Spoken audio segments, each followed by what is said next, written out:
BRR local news కి స్వాగతం.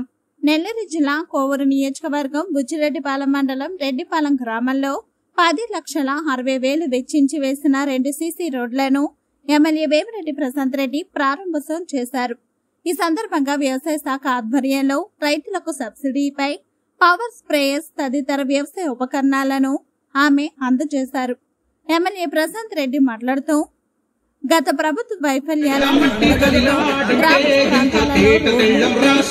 అభివృద్ధి పనులు జరిగాయంటే 2014 నుండి 19 మధ్య టీడీపీ పాలనలో జరిగినవే తప్ప గత 5 ఏళ్లలో ఏ ఊర్లో కూడా తట్టెడు మట్టి వేసిన పాపాన పోలేదన్నారు. స్థానిక సంస్థలపై ఆమె వినతి పత్రాలు స్వీకరిస్తూ రెడ్డిపల్లెల్లో గ్రామంలో తాగునీటి పైప్ లైన్ తరచు లీకులు కావడం, ప్రెషర్ ఎక్కువైనప్పుడు పైపులు పగిలిపోయి నీటి సరఫరాకు అంతరాయం కలిగే సమస్యను గ్రామీణ తాగునీటి సరఫరా అధికారుల దృష్టికి తీసుకెళ్లి పరిష్కరిస్తామన్నారు. గత ప్రభుత్వ హయాంలో ల్యాండ్ రీసర్వేలో జరిగిన అవకతవకలను రెవెన్యూ ఉన్నతాధికారులతో మాట్లాడి సాధ్యమైనంత త్వరగా పరిష్కారం అయ్యేలా చూస్తానన్నారు. రెడ్డిపాలెం సమీపంలో శిథిలావస్థకు చేరిన పైడేరు కెనాల్ పై గల బ్రిడ్జ్ పునర్నిర్మాణానికి ఆమె హామీ ఇచ్చారు. ఈ కార్యక్రమంలో బుచ్చిరెడ్డిపాలెం మండల తహసీల్దార్ అంబటి వెంకటేశ్వర్లు, ఎంపీడీఓ శ్రీహరి, మండల వ్యవసాయ అధికారి సురేంద్రారెడ్డి, బుచ్చి టీడీపీ రూరల్ అధ్యక్షులు బత్తల హరికృష్ణ, సీనియర్ టీడీపీ నాయకులు బెజవాడ వంశకృష్ణారెడ్డి, స్థానిక నాయకులు సుబ్బారెడ్డి, పెంచల్ రెడ్డి, వెంకురెడ్డి తదితరులు పాల్గొన్నారు. ఎప్పుడు ఎలక్షన్ జరిగినా కూడా మిగతా పార్టీలకి మెజారిటీ వచ్చేది. మొన్న విపిఆర్ దంపతులు వాళ్ళ చేసేటటువంటి సేవా కార్యక్రమాలకి అందరూ కూడా ఆకర్షితులై ఈ 1వ నెంబర్ బూత్ లోనే 90 ఓట్ల మెజారిటీ వచ్చింది. 2వ నెంబర్ బూత్ లో కూడా మొదటిసారమ్మా తెలుగుదేశం పార్టీ స్థాపించినప్పటి నుంచి కూడా ఈ యొక్క గ్రామంలో 1వ నెంబర్ బూత్ లో మెజారిటీ తేలేకపోయాం. ఈ తడవ మాత్రం మీ యొక్క దంపతులు మీరు చేసేటటువంటి సేవా కార్యక్రమాలు కావచ్చు, వాటర్ ప్లాంట్లు కావచ్చు, పేద బలహీన వర్గాలకి మీరు అన్ని విధాలుగా అండదండతో ఉంటుంటారు. కాబట్టి పార్టీలకి యొక్క అతీతంగా మీ యొక్క గెలుపులో ఈ గ్రామం ప్రధానంగా తోడ్పడి ఉన్నారు. ఇప్పుడు మన యొక్క ప్రీతమ నాయకులు కోవూరు నియోజకవర్గ శాసనసభ్యులు మన యొక్క గ్రామాన్ని ఉద్దేశించి మొట్టమొదటి బూత్ అయిన ఈ రెడ్డిపాలెం మునుములపూడి ఈ బూత్లో ఇప్పటి వరకు ఎప్పుడు మెజారిటీ రాలేదు, మీకొక్కళ్ళకే ఫస్ట్ టైం మెజారిటీ వచ్చిందమ్మా అని చెప్పారు. నాకు అంతకుముందు ఇది మొదటి బూత్ అని తెలీదు. ఎలక్షన్ కౌంటింగ్ దగ్గరకు పోయినప్పుడు రెడ్డిపాలెం బూత్ లోనే మనకి ఇంత మెజారిటీ వచ్చిందంటే మనకి చాలా పెద్ద మెజారిటీ వస్తుంది, ప్రజలందరూ మీతో ఉన్నారు అని చెప్పి నాయకులందరూ చెప్పారు. అందుకు మీ అందరికీ కూడా నమస్కరిస్తున్నాను. నా మీద అభిమానంతో నమ్మకంతో నన్ను గెలిపించిన మీకు తప్పకుండా ఈ ఊరికి ఏమేం కావాలో చేస్తానని చెప్పి నేను మాట ఇవ్వడం జరిగింది ఆల్రెడీ. ఎందుకంటే ఇప్పుడు ఈ ఇద్దరు అన్నలు వెంకన్న సుబ్బారెడ్డి అన్న వీళ్ళిద్దరు ఎప్పుడు వచ్చినా నాతో తగు మీదే వస్తారు. అమ్మ మా ఊరికి అజ్జయ్ ఇప్పుడు ఎలా మాట్లాడాడు ఆయన, ఎట్టైనా చేయాల్సిందే ఎట్టనని, అదే మాదిరా మీ ఊరి సమస్యలతో నా దగ్గరికి వస్తారు.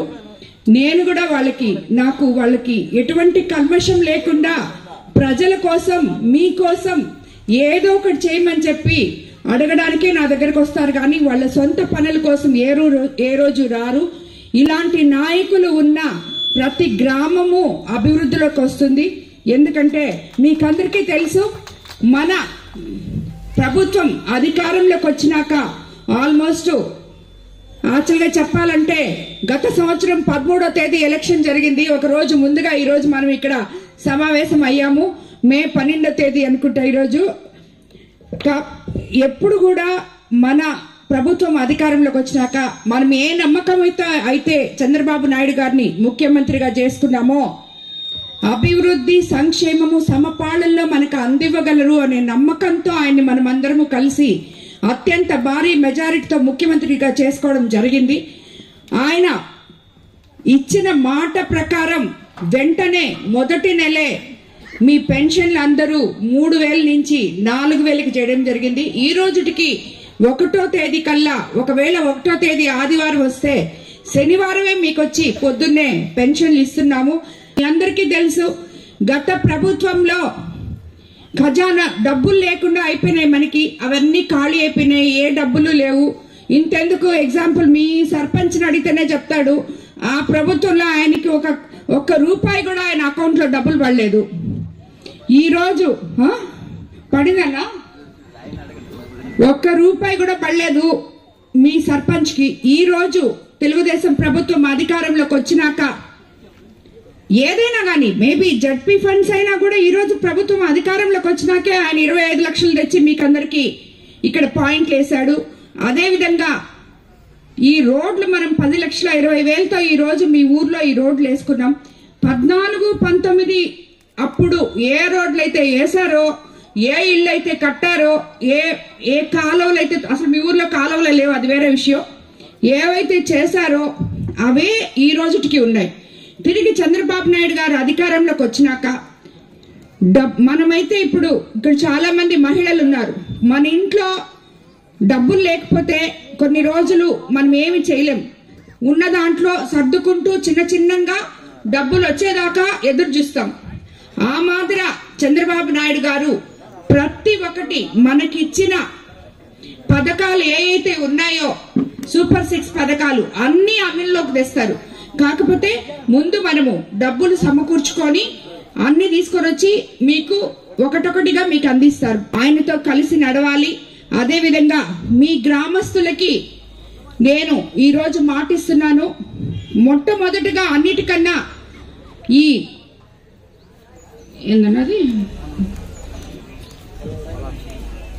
ఈ పొలాలు 1B నుంచి గల్లంతయ్యాయి, దీంతో రైతులు క్రాప్ లోన్స్ లోకి వెళ్ళలేకపోతున్నారు అని చెప్పే అతి పెద్ద సమస్య చెప్పారు. దాన్ని నేను రేపే జేసీ దగ్గరికి తీసుకెళ్లి మీ సమస్యని క్లియర్ చేస్తానని చెప్పి మీకు అందరికీ మాటిస్తున్నాను. అదేవిధంగా ఈ లోపల జేసీ అంటే గవర్నమెంట్ లో ఇది చేసేదానికి ఒక ప్రొసీజర్ ఉంటుంది, దాని ప్రకారం చేస్తారు. ఈ లోపల ఎవరికైనా లోన్స్ కి సర్టిఫికేట్ కావాలంటే ఎంఆర్ఓ గారి దగ్గరికి వెళ్తే ఎంఆర్ఓ గారు రాసిస్తారు. ఎవరికి ఏం కావాలో సచివాలయంలో ఉన్న ఉద్యోగులు ఎంఆర్ఓ గారితో, లోకల్ నాయకులతో అందరినీ కలుపుకొని ఈ సమస్యని ఇక్కడున్న ప్రజలకి తీర్చాలని చెప్పి మిమ్మల్ని అందరినీ నేను కోరుకుంటున్నాను. అదేవిధంగా పైడేర్ కెనాల్ పై బ్రిడ్జి శిథిలావస్థ చేరిన కారణంగా ట్రాక్టర్లు పొలాల్లోకి పోవడం చాలా ఇబ్బంది అని చెప్పారు.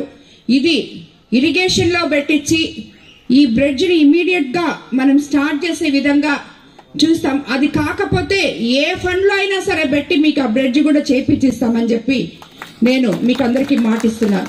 మీకు అందరికీ తెలుసు, ముదువర్తి కాజువే, పైడేరు కాలువ ఇవన్నీ గత ప్రభుత్వంలో 100 కోట్లలో వర్కులు పాడారు. కాంట్రాక్టర్లు ముడుపులు చెల్లించారు, వదిలేసి కూడా వెళ్ళిపోయారు, బిల్లులు చేసుకున్నారు, అన్ని వదిలేసి వెళ్ళిపోయారు. ఇవన్నీ నేను ఇప్పుడు వచ్చిన తర్వాత మళ్ళీ చక్కబెట్టి వీటిల్ని కాంట్రాక్టర్లు బతిలాడో బెదిరించో మీరు ఈ పనులు చెయ్యాలి అని చెప్పి వాళ్ళ చేతే, అంటే వాళ్ళు తప్పించుకొని వెళ్ళిపోతే మళ్ళీ మనం చేయించుకోలేమని చెప్పి, ఎందుకంటే వాళ్ళు ఆల్రెడీ పాపం వాళ్ళు నష్టపోయి ఉన్నారు. ఎమ్మెల్యేలకి విపరీతంగా డబ్బులు ఇచ్చేశారు, పనేమో ఆగిపోయింది, బిల్లులేమో చేసేసుకున్నారు, ఆ బిల్లులు రాలేదు వాళ్ళకి. కాబట్టి అడ్వాన్స్ పేమెంట్లతో ఈ వర్కులన్నీ మీకు ఆగిపోయి మీకు అన్యాయం జరిగింది. ఈ అన్యాయాన్ని తిరిగి తెలుగుదేశం ప్రభుత్వంలో జరగడానికి మన ముఖ్యమంత్రి చంద్రబాబు నాయుడు గారు ఎట్టి పరిస్థితుల్లో ఒప్పుకోరు. అదేవిధంగా ఆయనకి తోడుగా మనకి పంచాయతీరాజ్ మినిస్టరు పవన్ కళ్యాణ్ గారు అండగా ఉన్నారు. ఆయనతోటి అందరితోటి మాట్లాడి మన ఊర్లకి ఏమేం కావాలో డ్రైన్స్ గాని, ఎన్ఆర్జీఎస్ లో డ్రైన్స్ ఇవన్నీ పెట్టి మీ ఊరు ఈసారి నేను వచ్చేటప్పటికి మీకు ఇంకొక 4 రోడ్లు, చవిటి కాలువలు చేసే మీ ఊరికి వస్తానని చెప్పి మీ అందరికి నేను మాటిస్తున్నాను. మీ అందరికీ మరోసారి మీరందరూ కలిసి నన్ను ఇంత అత్యంత భారీ మెజార్టీ దసరా నా మీద ఎంపీ వేమిరెడ్డి ప్రభాకర్ రెడ్డి గారి మీద, ఇద్దరి మీద నమ్మకం పెట్టి మమ్మల్ని గెలిపించినందుకు మీ అందరికి ఎప్పుడూ రుణపడి ఉంటాను. మా కాన్స్టిట్యున్సీకి ఆఖరా ఉన్న ఈ ఊరు మొట్టమొదటి బూత్ అయిన ఈ రెడ్డిపాలెం నేను ఎప్పుడు మర్చిపోను. తప్పకుండా మీకు అందరికీ ఈ అన్నోళ్లు తీసుకుని వచ్చిన ప్రతి సమస్యని తీర్చి గ్రామస్తులకు అండగా ఉంటానని చెప్పి మీ అందరికీ నేను కోరుకుంటున్నాను. మా వీడియోస్ కనుక నచ్చినట్లయితే లైక్ అండ్ షేర్ చేయండి. మరిన్ని వీడియోస్ కోసం మా ఛానల్ సబ్స్క్రైబ్ చేసుకోండి. ధన్యవాదములు.